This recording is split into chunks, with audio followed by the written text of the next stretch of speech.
Hi, Jason from BananaMana Films. Three of the other features added to the Sony a7s Mark II were slow motion in HD, SLog3, and 5-axis stabilization. So we're just going to roll some example videos of what we shot both at the Jurong Bird Park and Night Safari to have a look at how these fare on the new camera. And I think you'll see that it's quite impressive. So this is some footage from the Jurong Bird Park in Singapore. We're zoomed in here on a 70 to 200 millimeter lens. Here again, zoomed in at 200 millimeters, about 10 meters away, handheld. It's very, very smooth footage. Once again, this is not tripod footage. It's about 10 meters away from the stage area and all handheld. It's really smooth. And this is a handheld tilt. No tripod was used for this shot. Completely handheld. You can see how smooth it is. So if you're stuck out somewhere without a tripod, you can certainly do this. Now this is with stabilization turned off. You can see the jitters and the shutters, very sharp movements, and this is with stabilization turned on. Once again, we're about 10 or 15 meters away from that bat. We decided to test it on a suspension bridge. This is what it looks like. It's very smooth indeed. And after testing this, we kind of decided that we probably don't need a gimbal for the majority of our drama shoots. This is pretty smooth, and I'm walking pretty normally, like I'm not trying to, bend my knees a lot or anything. And Christian here is trying to actually rock the bridge a little bit to make it worse for me. But as you can see, it's still maintaining a pretty smooth shot. And once again, with slow motion, we now have 1080p slow-mo and up to 120 frames per second.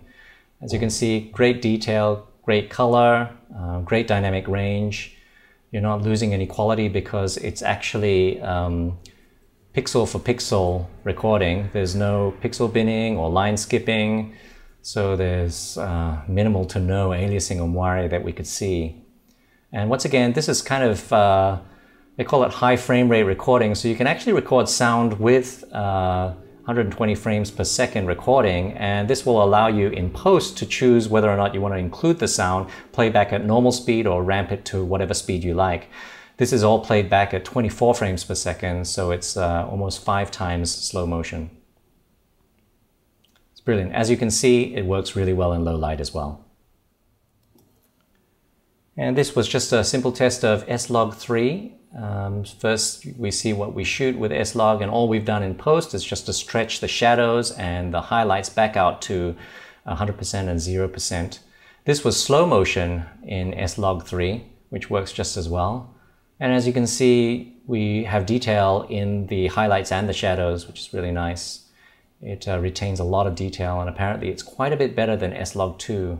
If you look in the shadows underneath the building here, you can still see someone moving there in the shadows, and yeah, it retains a lot of the detail there and also in the sky.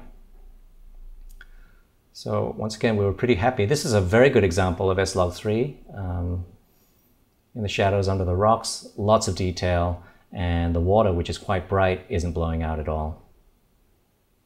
So the addition of SLog3, slow motion, and 5-axis stabilization is an amazing thing on the a7s Mark II.